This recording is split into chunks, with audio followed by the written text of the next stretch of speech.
Right. Okay, let's get started. So, thanks for coming to class. Yay. We have a couple more weeks left. You've got a couple of weekly questions, I think, and a book review. So we're kind of wrapping it up, which is exciting. Exciting, right? If you turned in a whole bunch of stuff yesterday, which a lot of people did, I'll work on catching up on grading over the next day or two. I'm a little behind on your weekly question as well. I don't know, but not so far behind. You just turned it in. So I'll get caught up.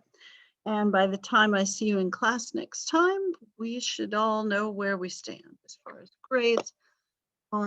So at this point, you really shouldn't be turning anything in late. If you're, weekly questions a day or two late, I'll still grade it. But after that, you got to turn stuff in on time. Book review has to be on time, so don't be late on that. If you want me to look at your book review ahead of time, send it to me and I'll look at it and give you suggestions. I know we've talked about it before, mostly just follow the directions. Book review, remember, is all essentially extra points. So, I wouldn't expect to get 20 points because you turned it in. You definitely should not expect that. And any points you get on it are just kind of bonus points.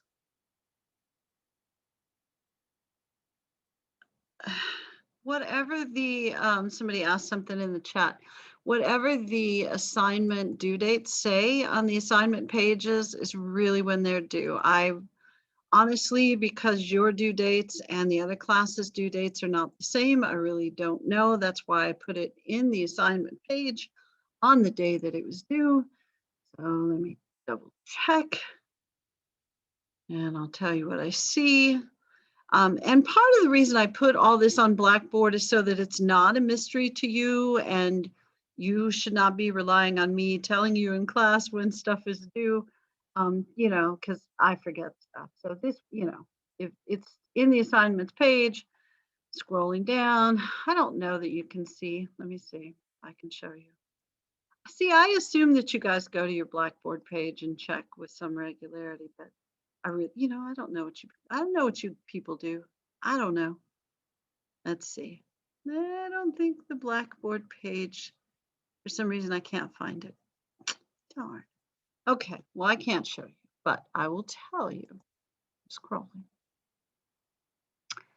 So it says weekly question. Oh, that's not you. You guys are, oh wait, maybe it is you. Let's see, okay. So chapter 27 weekly question is due 5/7. Book review due 5/3. Let me scoot those up. Okay, so book review due 5/3. Weekly question chapter 27 due 5/7. And weekly question 28 due 5/14. So book reviews due Monday.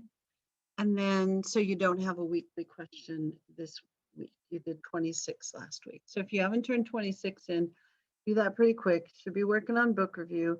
If you want me to give you some input on your book review, by Friday probably is a good idea. Okay. Ay. What in the world have I done here? Okay, let me go to the right screen. Okay, closing that. Maybe. All right. Okay. So it's really going to depend if you send it on Friday. Like if you send it Friday midnight, because a lot of you email me at midnight, I don't always check my email at midnight. You've probably noticed that. So Friday midnight and Friday noon are two different things. So if it's earlier in the day on Friday, I'll check. You have the quiz, the unit quiz that's due by that Friday, the same Friday that your last weekly question is due. There's no traditional final, so it's just weekly question, weekly quiz, or weekly question, unit quiz, and then book review. And the book review, you have to have, if you want an A, Even if you have enough points for an A, if you don't do the book review, yeah, I can't give you an A. So do the book review, okay? And the book review doesn't even have to be, you don't have to get an A on the book review to get an A in the class. You have to do the book review and get some points. Does that all make sense? Okay, before we move on to other stuff, do you guys have any questions about, any more questions about your grades? Because that seems to be the thing. Anybody have any grade questions they want to ask? No? Okay. All right, then let's look at weekly questions. So the next weekly question is 27. Oh, that's the note, isn't it? Let me try again. Swing and a miss. That's why I run a soccer league. Wrong thing. All right, weekly question.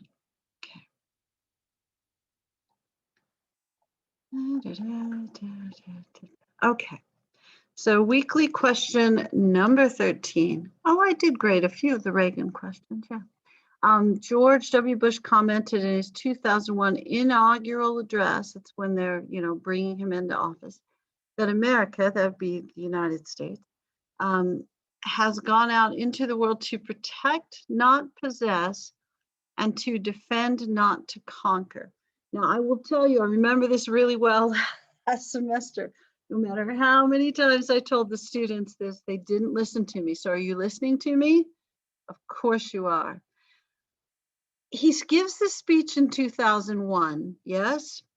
So I would not base my entire answer on things that happened after 2001, because he's clearly not referring to things that we will do in the future. He's referring to things we have done in the past, okay? That does not mean you can't end with stuff that happens during his presidency, but if all you talk about is stuff that happens during Bush's presidency, I'm not going to give you all the points that you would like for your answer, because when Bush says this, he's not predicting the future. Now, I know some of you are going to, yeah, but he knows what he's going to do. He has no idea what he's going to do. It's before 9/11. I don't think Bush came in and said, man, let's go invade the Middle East. Now, you may have a different opinion, which you are completely welcome to. But because he makes the statement in 2001, and he's talking about foreign policy, you should probably spend most of your answer talking about some things that happened before 2001. Now, that makes this a little tricky because this isn't just about chapter 27. You know what I'm saying? You're going to have to remember some stuff from previous chapters. Also, when you talk about stuff from previous chapters, you got to be accurate. You got to be accurate, okay? So make sure that what you're saying is factually correct. Factually correct. We like that. So, don't say that there was no reason, no one ever attacked us, and there was no reason for us to go to World War II. Pearl Harbor, that was kind of an attack. I mean, you want to discuss that, or other things that we've done to defend other countries or invade other countries. And you can pick like some, you can organize this in a way where it seemed like at times we were doing things to protect and defend, while at other times we were doing things to possess and conquer. I think that's probably a reasonable way to discuss this question. And I also get that you may not think it's the role of the United States to defend and protect, that it's really the role of the United States to stay out and maybe not even go in when you're asked. And that's cool as well. You're welcome to say that. But the question really is, do you agree with George Bush's statement, yes or no? And give some examples. So if I were answering this question, I would mention that he made the statement in the inaugural address, and in some ways it's accurate, some ways not accurate. Then I would give some examples of times in the 20th century. I think I'd stick with the 20th century because, it's more recent.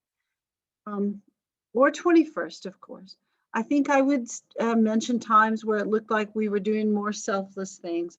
And then I think I would mention times where it looked a little more questionable. That's what I think I would do. Obvious examples probably are the World Wars One and Two. You can always talk about Korea, Vietnam. You can talk about interaction in the Middle East, interaction in Latin America. There's plenty of that in the 20th century and some in the 21st century as well. You can talk about the 8 million places we went during the Clinton administration, which, people don't normally talk about. Some of those, it does look like we're trying to save people's lives and prevent uh, just ethnic cleansing. And then there are other times it looks like maybe we're trying to protect some assets. It just depends on the when and the where. So to make your point, don't overlook things that maybe disprove your point. Acknowledge those, but say the bulk of the evidence is on your side. You know what I'm saying? You know what I'm saying. All right. All right. Let's look at the notes. All right. And if you have book review questions as well, you can ask those. I'll save a little bit of time at the end of the class. So we may not even need the 3-minute warning. Yeah, we'll see. Okay. So maybe we were in chapter 27. Yeah, we're starting chapter 27, aren't we? So we got old Bush, we have Clinton, we have new Bush. Old Bush. I saw new Bush on TV the other day, and he was talking about he's taken up painting in his post-presidential years, and he has this showing where he's showing a certain number of immigrants he painted, and he's talking about their stories. He's a different kind of guy. Yeah, I suppose they all are, though, aren't they? All right, let's talk about George Herbert Walker Bush, who I may occasionally refer to as Old Bush. Sadly now deceased Bush, but old Bush. Okay, so George Herbert Walker Bush, he's a World War II veteran. He had been ambassador to China. He'd been a senator, a congressman, an ambassador to China. Sorry for the yawn.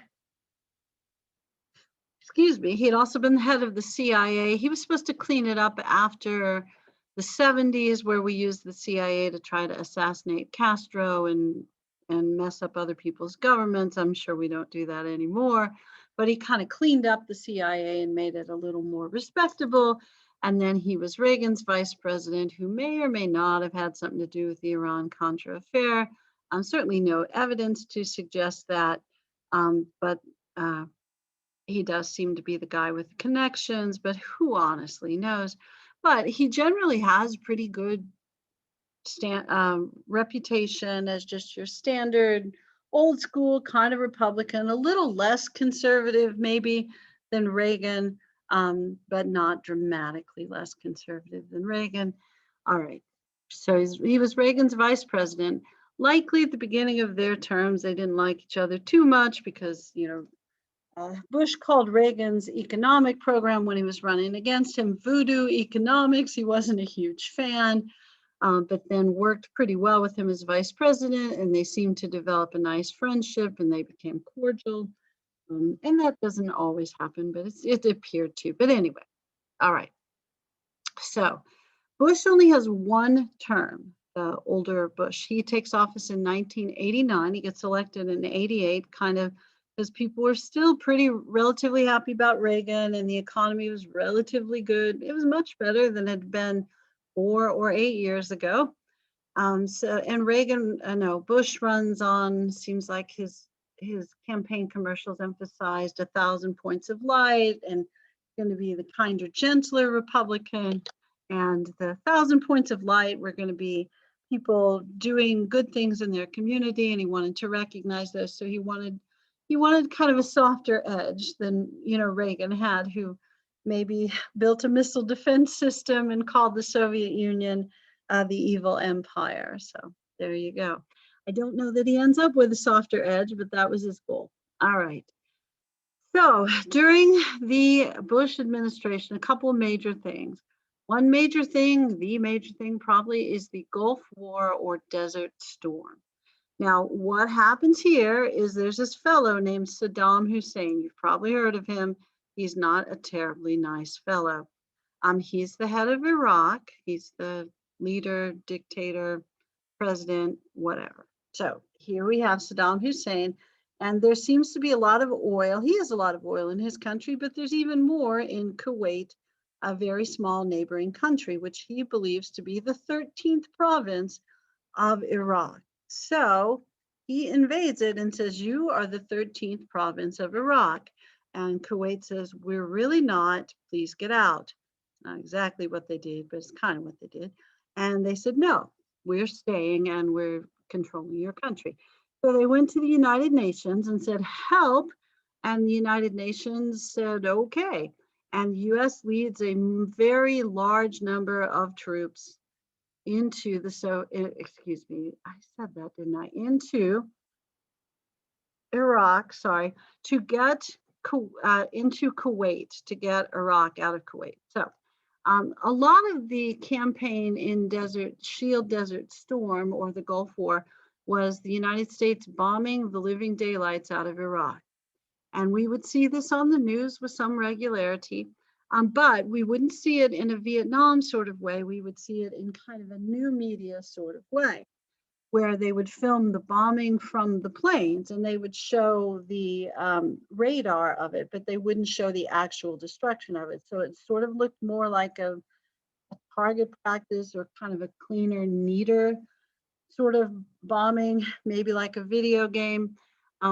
So there was a lot of coverage, but the coverage was really pretty well controlled by the government. I'm not saying well controlled like it was a good thing. I'm just saying that they were pretty thorough in the news coverage and cooperating with the news media. Now, what happens is about 3 months of bombing, and then a day or two of invasion before Iraq surrenders. And Kuwait is freed of the Iraqi presence, and the Iraqi presence is pushed back into Iraq. It takes longer, of course, for the troops to get out of Kuwait, which they do. They don't stay there forever. But the UN directive is to push Saddam out of Kuwait. And that's what happens. And lots of the Iraqi troops will surrender to news media. They surrender. There's a pretty famous incident where they surrender to a CNN news crew. But the fighting on the ground when the US sends troops in is really a pretty short affair. So this is a highly successful event as far as public relations for George W. Bush. And they do polling, they always do polling. Do you like the president? Do you approve of him? That sort of thing. Bush has the highest approval rating ever recorded of any president right after the Gulf War, because it was really fast. It seemed to be pretty bloodless. There certainly were injuries and destruction, not so much on our side. Most of the targets were pretty military in nature, although occasionally they were oil wells, but they weren't civilian in nature. I'm not saying civilians didn't die, of course they did, but it looks like kind of a clean, modern sort of war. It seems pretty palatable to the American public. The UN directive is pretty limited, push the Saddam and Iraqis out of Kuwait, which is a very reasonable sort of directive. There's not really too many people in the world that say, no, Iraq should be able to take over Kuwait if they want. So this is fairly popular internationally. There are very few nations that don't join the coalition. Iraq would be pretty notable as one of them.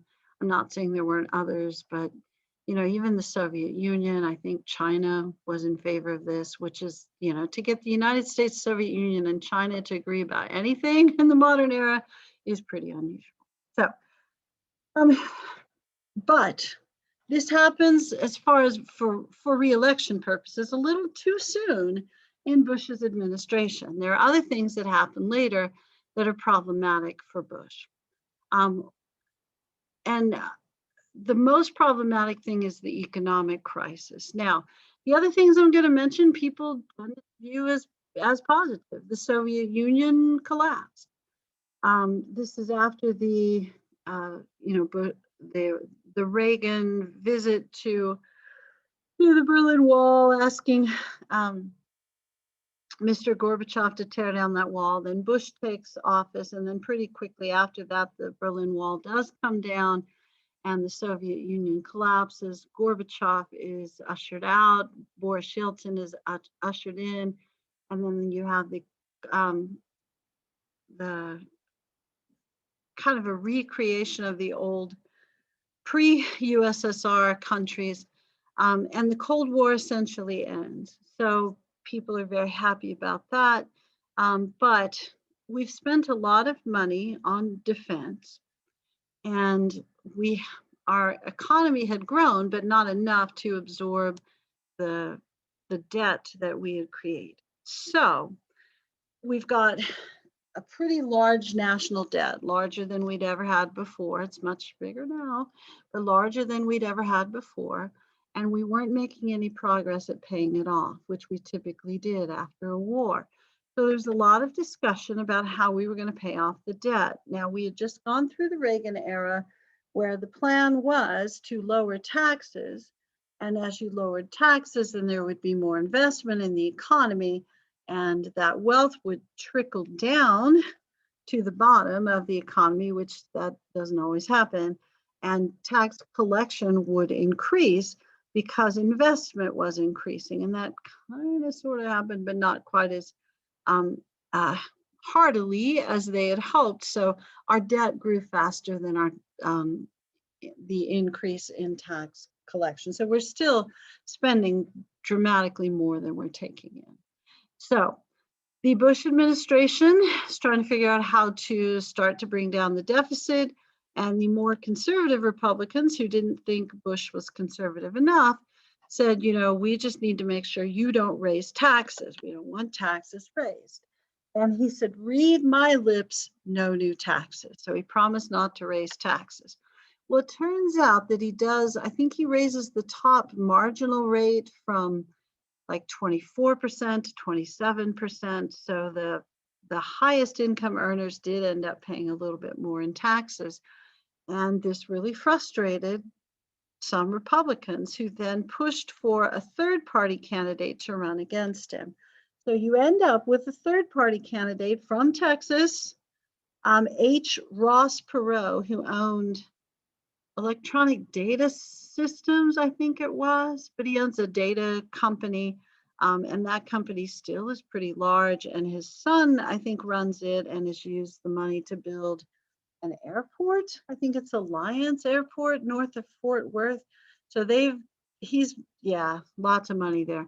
And the thought is, this is kind of the beginning of that era where we're starting to think what we really need is a businessman to run our country. That's what we really need, because we're spending so much more than we're taking in, and a businessman can fix this, a businessman. So we thought Ross Perot might be the ticket. So the Republicans will end up splitting some of their votes between Ross Perot and George W. Bush. So what will end up happening is Bill Clinton will get elected. Now, I know I got to talk a little bit more about Bush, which I will, I promise. Hang on one sec. Water, always so useful. So the iffy thing that happens is the economy. And if you guys ever run for president, you got to be a little older. You got to be at least 35. But if you ever run for president, if the economy is bad, it's going to be very hard for you to get reelected, especially if the economy is worse than it was when you ran for president. And that's the situation that Bush was in. Didn't matter how great this Gulf War thing was, didn't matter how cool it was that the Soviet Union had collapsed and the Cold War had ended. The fact that we are broke and the wrong part of us are broke, the wrong segment of us are broke, is a problem. Now, I know you don't remember this time period because, it was a long time ago and you weren't born, many of you. However, your parents were around here. This era hit the Austin area particularly hard because we had two things that happened pretty much at the same time. the savings and loan crisis. These are banks that have slightly different rules about how they can loan out money, so they could give a little riskier loans, but they're still insured by the government. So several savings and loans collapse, and we have to pay off all the bad loans. One of these savings and loans is run by a fellow named Neil Bush, who might be George Bush's son. And that could be a little bit of a problem, but that's not, I mean, the overall collapse of the savings and loan industry is the problem. At the same time, we had just started doing a lot of online commerce. It was a brand new thing and people didn't do it well. We'll just go with that. There was some, I can't remember the name of it. There was some pet food company that would sell their pet supplies and pet food online, but they wouldn't sell it at enough to cover the shipping costs. So they were one of the many online companies or .com companies that ended up collapsing in this economy. So the people who end up losing money during this economy are people that are able to borrow money and people who are able to start online businesses. So these are pretty well off people. They're not the wealthiest people in the country, but they're kind of in the middle. And the interesting thing about the in the middle people is there's a lot of them and they vote. And especially the upper edge of in the middle, upper middle class, these guys vote. And if you take their money away, they vote for the opposite party, no matter if they made a bad investment or some bad decisions or didn't pay enough attention to their own business plan. It's still not their fault.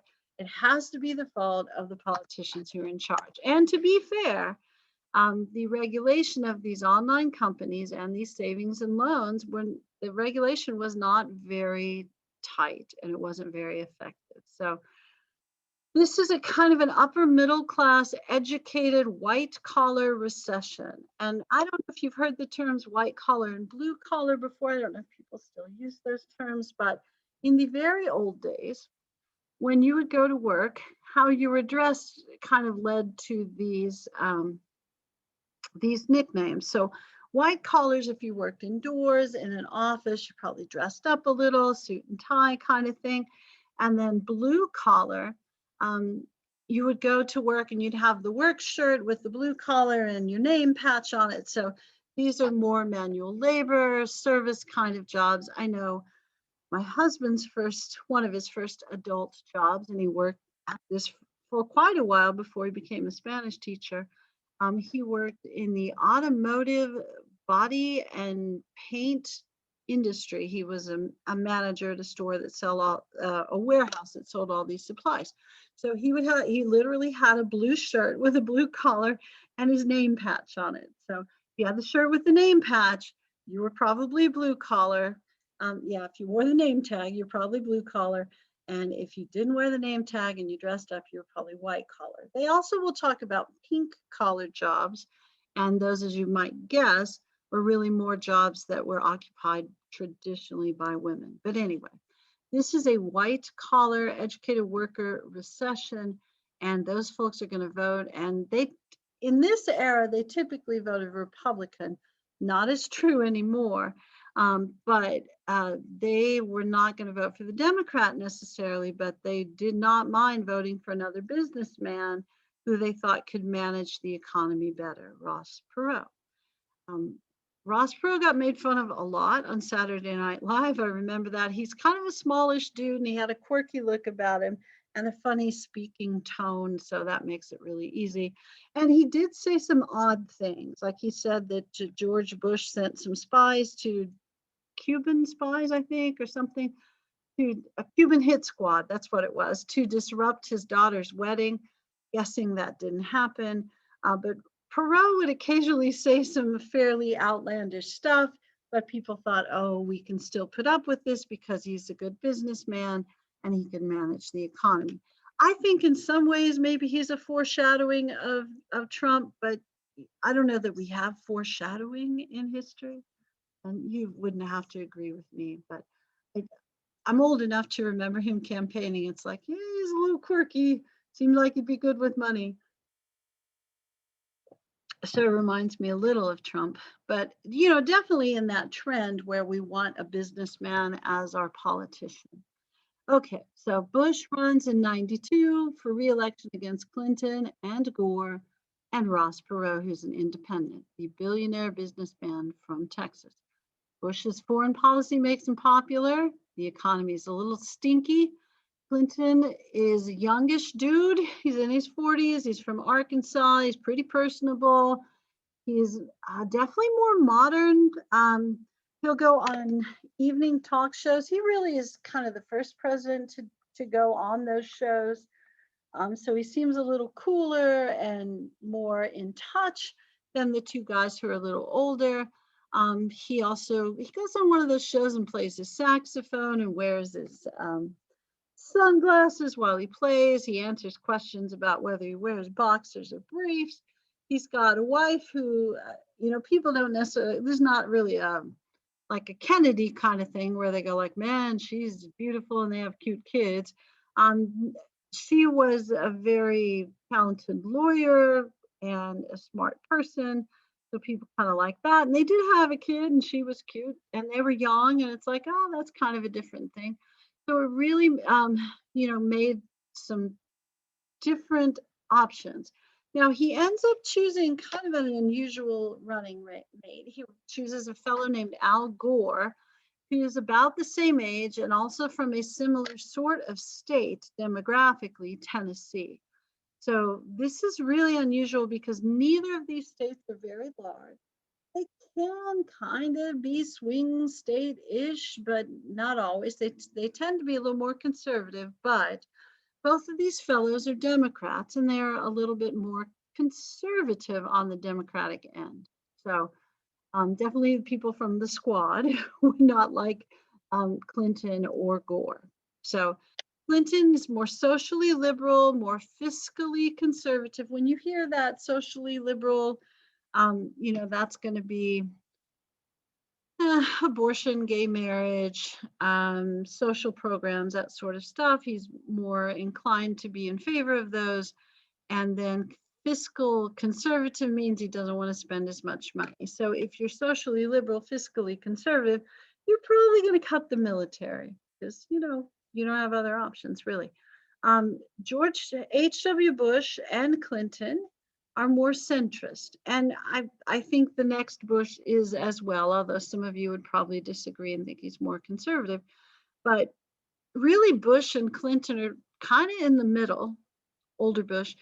And you would think because they're pretty similar in some of their views, then this partisanship might soften a little bit. It hadn't, when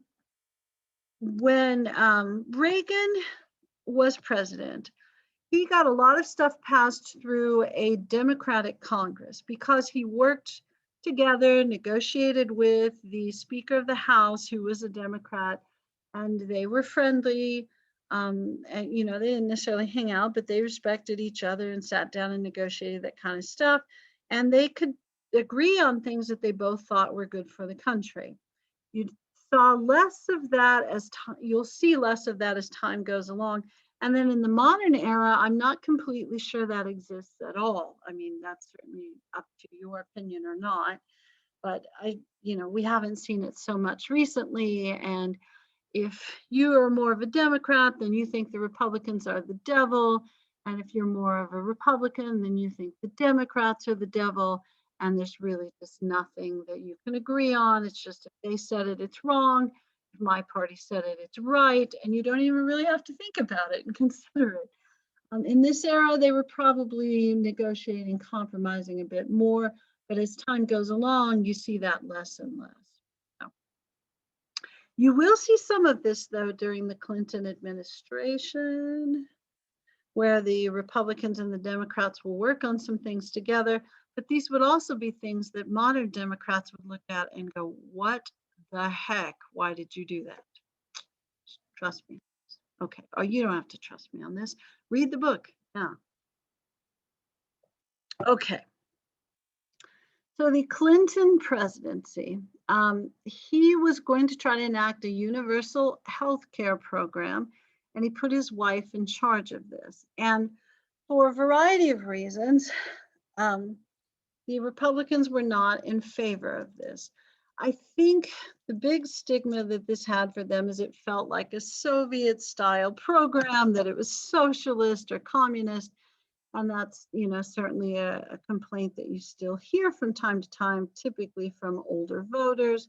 Um, from younger voters, you might hear that they're concerned more about everybody, I think wants universal health care coverage. I think people are, in the modern era, more concerned about your access to that coverage. And if everybody gets it, does that mean it's harder for you to have access to? And I don't know. But when they first started talking about this, they talked about a universal health care card, and they started advertising it. And then the Republicans had this older, not old, but like 50-ish couple sitting at their kitchen table talking about this and talking about how they were nervous about how if they really needed an x-ray or something, they wouldn't be able to get it because their friends in Canada sometimes had to wait months to get simple procedures, or that card that would give everybody access to all of your medical information. And what if the wrong person got a hold of that and it could cost you your job, or your personal information would leak out, that sort of stuff. So the commercials against it were more effective than the campaign for it, I would say. But what we can say for sure is it doesn't pass. And it could also be that he puts an unelected person, he puts his wife in charge of it. And while people in Arkansas and Illinois, because she was from Illinois, Mrs. Clinton, um, Secretary of State Clinton later on, um, I, I think the people who were familiar with her thought that this was an appropriate thing. I think the people who weren't familiar with her thought, why did he put his wife in charge of it, not, this fairly well-connected, talented attorney sort of person. All right. Another thing that he pushes for is something that Bush was in favor of, but Perot was not, and it's the North American Free Trade Agreement, or NAFTA, and it would take away tariffs between Canada, the United States, and Mexico, and also change some of the trucking standards and road standards for commerce between those three countries. And what Perot said would happen if we passed this is that the giant sucking sound we would hear, that was the phrase he used, was all of our jobs going to Mexico. And so people were afraid that if we did NAFTA, American corporations would put their manufacturing plants in Mexico. And some of that does happen, some of it doesn't. And NAFTA benefits trade and then harms, it's going to benefit some sectors of trade and it's going to harm other sectors of trade. So it's useful and problematic. It's a lot of things. There's some give and take, but the thought was that we could be more like the European Union, the European Trade Union. I don't know if they have the complete EU yet with the Euro and that sort of stuff, but that we would have, if we could be a stronger trading operation, if the three of us traded with each other, it would provide larger internal economies, larger external economies, and would make the Western Hemisphere stronger as well as far as international trade. And that tended to be something that, well, Clinton liked, Bush liked. It passes pretty easily. And then you get a modification of that during the Trump administration to kind of beef up the things we didn't like and strengthen the things we didn't like, change the things we didn't like and strengthen the things we did. Domestic terrorism is kind of a big thing during the Clinton administration. The biggest bombing was at the Oklahoma City federal building, the Murrah building. There was a pretty big regional IRS office there, but also a daycare and some other stuff, and a domestic terrorist too actually bombed that. And they end up catching those guys, and I'm going to look up their names because I always forget their names. I don't know why I can't remember their names. I'll say it's because I'm old. But their problem is that they're upset with the United States and the federal government. They think the federal government has too much control, and that they've taken away a lot of their rights, that sort of thing. It's Timothy McVeigh, and then I can never remember. Timothy McVeigh and Terry Nichols. That was the thing. Okay. And it's pretty ugly as far, let's see, let me look at their statistics. Injured more than 680 people, killed 168 people. It's in April of 1995. Anti-government terrorists, they did this with, I think it was a fertilizer bomb, as I recall. It says it shattered glass in 258 nearby buildings, destroyed 324 buildings or damaged or destroyed 324 buildings within a 16-block radius, $650 million worth of damage. And it seems to me, I know that one of these fellows is still in jail and one of these fellows was executed. And they did, really, really thorough investigation.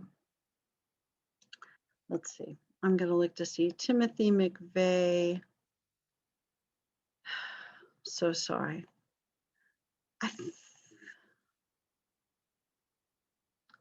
I think he's the one, let's see. He argued for a reduced sentence to life imprisonment, sentence to death. Let's see. And he was executed. And then Terry Nichols is still in jail. But this is an era where we had a lot of these domestic terrorists who really in particular like the rural Northwest, Oregon, Idaho, Montana. We did have some foreign terrorism as well. They had a bombing at the World Trade Center. You'd think that would make us pay a little more attention, right? In the basement and parking area that wasn't completely successful. If it had been, it would have caused the building to collapse. But there's a lot of, I'm trying to remember if the Waco thing, I think the Waco thing also, yeah, it does. It happens during the Clinton administration. And that is oh gosh, David, I can't think of his name either. What the heck?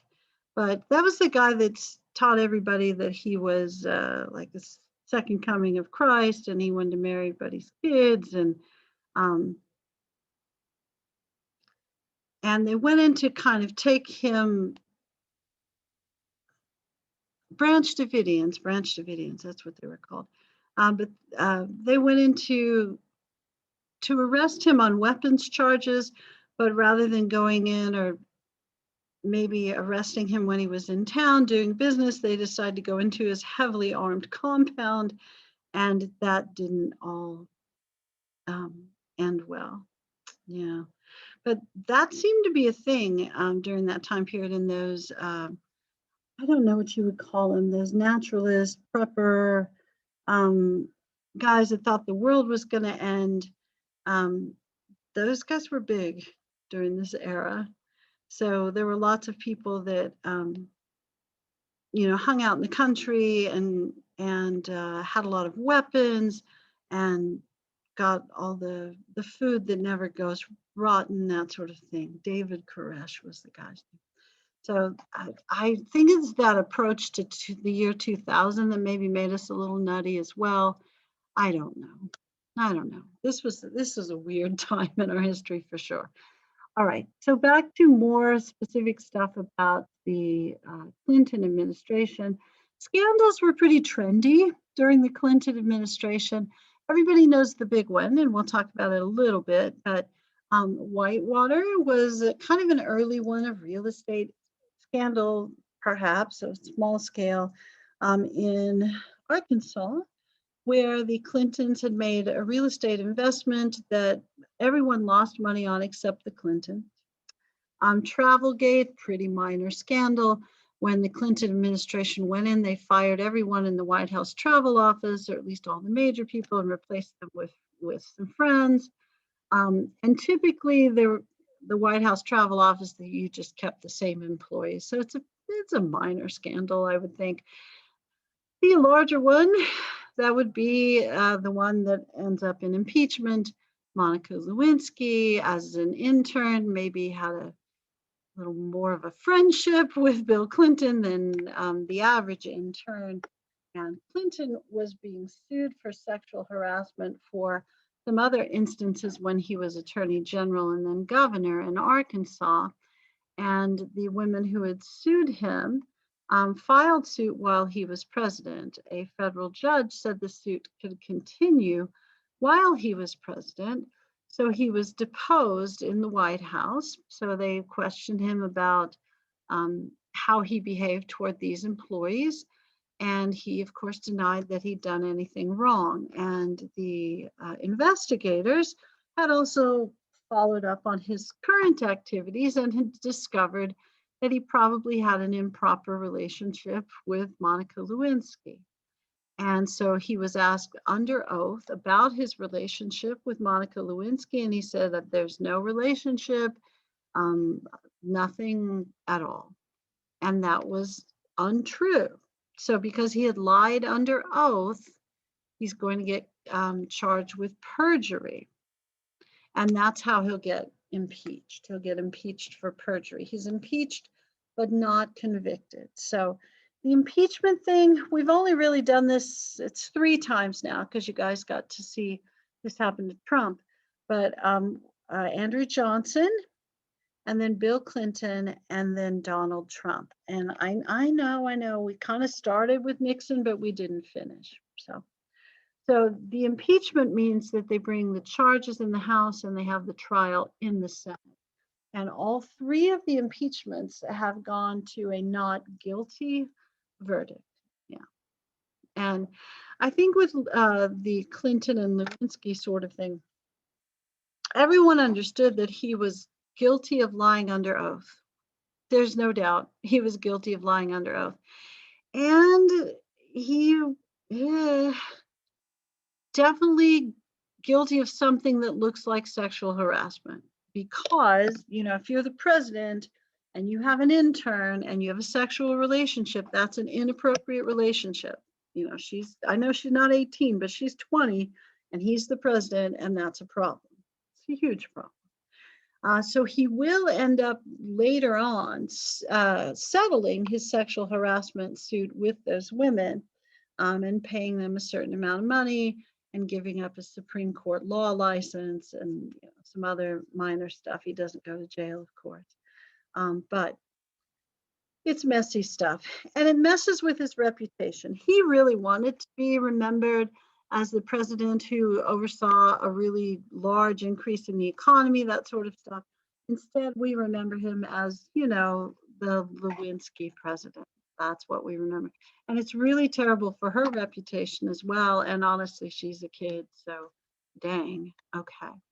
All right. Not to justify, I know some of you are going like, yeah, I'm about that age too, so I can do whatever I want. No, don't do stupid stuff and you later on say, I was a kid, She was a kid, but dang, it really messed with her life in a much bigger way than it messed with his life. Although I know impeachment's a big deal.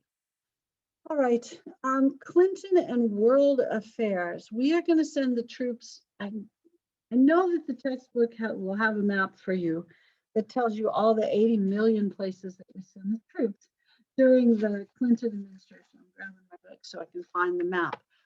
But we send troops to the Balkans, to Rwanda, to Somalia. There are going to be other places we don't send troops because the world is pretty chaotic during this time period. So Clinton is going to send the troops a lot of places. And some people would argue that he's not very judicious or that he sends them too many places. One of the things that I think you will notice is that when we do send troops, a lot of times we're not sending troops in this era to a place that's really in the best interest of the United States. We're not sending them because we're protecting an oil supply or because there's something else that we want to make sure is safe and protected. We're sending troops during this era, in some instances, to protect different ethnic minorities who are being killed by other ethnic majorities. And you see that particularly in the Balkan crisis.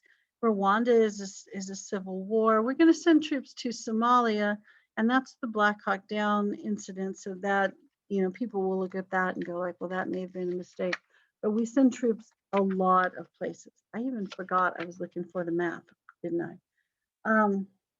The Cold War map.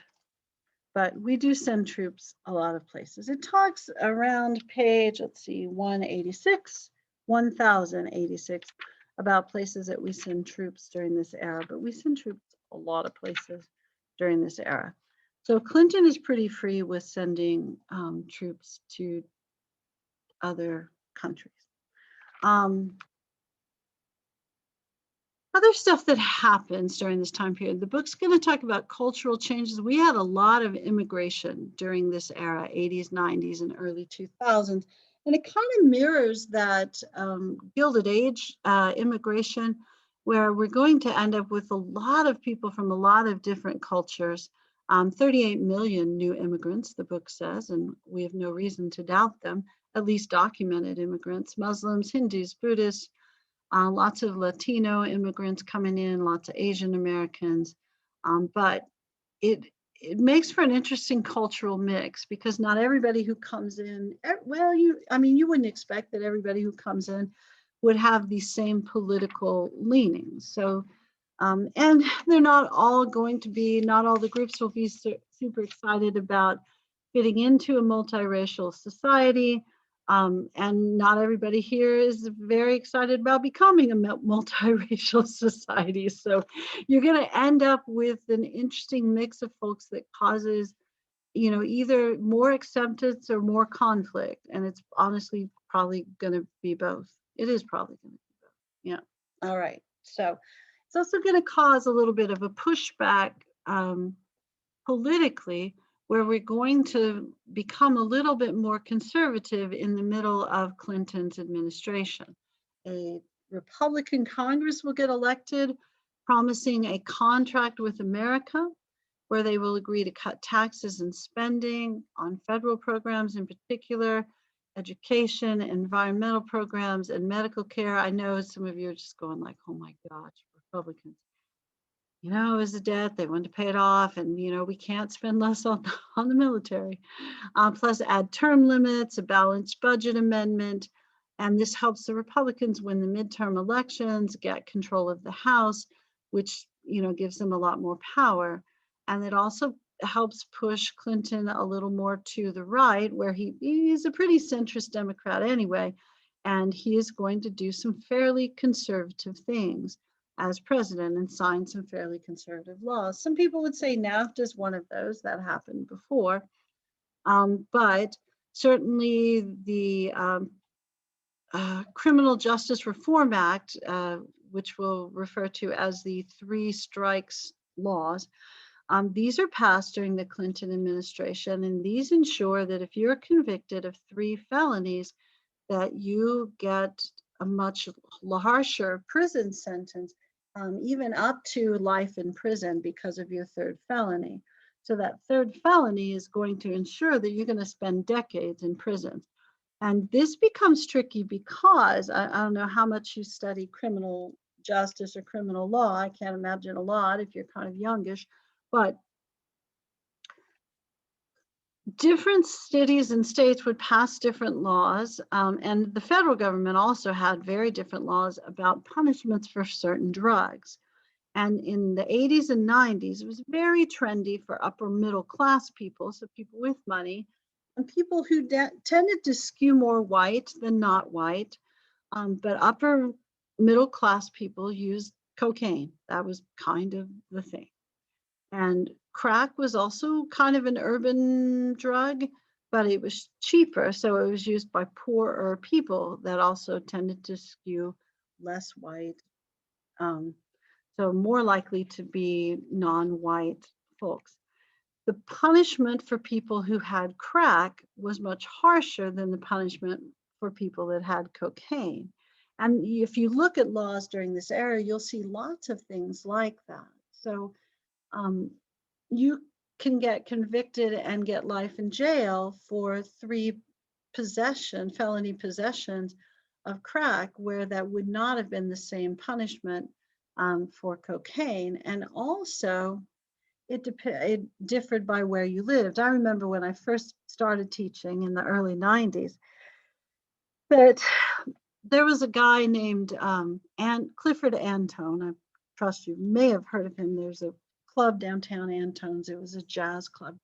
And he got, they raided his warehouse downtown, and there was literally like a whole section of the warehouse that had marijuana. So, marijuana. And it was in Travis County, it was in Austin, and he ends up getting probation. And then at the same time, there was somebody with a few ounces of cocaine in Williamson County, where I live, and they ended up with a 20-year sentence. So some of this depended on the type of drug. It also depended on where you got caught and who your jury was, how much money you had, how good of a lawyer you could get. And I think what you start to see is really the glaring inconsistencies at best in our criminal justice system during this time period, and these federal laws enhanced that. They made it worse rather than made it better. So I think what you see in the modern era is some attempt to reverse a lot of that. And that's also what made Biden a little more controversial as a nominee for president, because he's one of the people who really promoted these laws during this era. So, but was a different era. He's clearly changed his mind about stuff. But at any rate, all right. Civil rights revolution, kind of round 2 or 3 or 4, maybe. You see a little bit of a push for gay marriage. I think what you see really as far as gay rights, I know that they were mentioned. You see the beginning of that LGBTQ plus with Stonewall in the 60s. And then in the 70s, I don't think you see as much of a push for that, except in major cities on the coast, primarily New York and San Francisco, and maybe a few larger cities kind of in the middle of the country. And then with the advent of AIDS, you see really more of a push for recognition, protection, for people in this community. And then you start to see a push for gay marriage and civil unions, and you will see conservative groups responding with the Defense of Marriage Act, which will be ruled unconstitutional during the Obama administration. Now, fun fact, which may not be comfortable, Obama was in favor of the Defense of Marriage Act, and when he was interviewed as presidential candidate, he stated that defense, but will also change his mind as time goes along. And then when the Supreme Court, because the reason that gay marriage and civil unions are legal in every state is not some federal law, it's the Supreme Court, a fairly conservative Supreme Court that said, not our place, this is not what we do in the government. So people want to get married, got to open it to everybody. So, but you see a big change in this in the 20th century. And I know some of you are going like, not fast enough. And, more conservative people go like, no, it's changed our culture. But you do see a big change in this in the modern era, in the 21st century for sure. All right, anti-government groups also grow. So you see really more, extreme right, extreme left, and folks in the middle probably not as politically viable as folks on the edge. And then another sort of random crisis, it's not really a crisis. Well, it is kind of a crisis. The Clarence Thomas nomination to the Supreme Court. And this happens, I'm sorry, this is way out of order, 1991. And when this happens,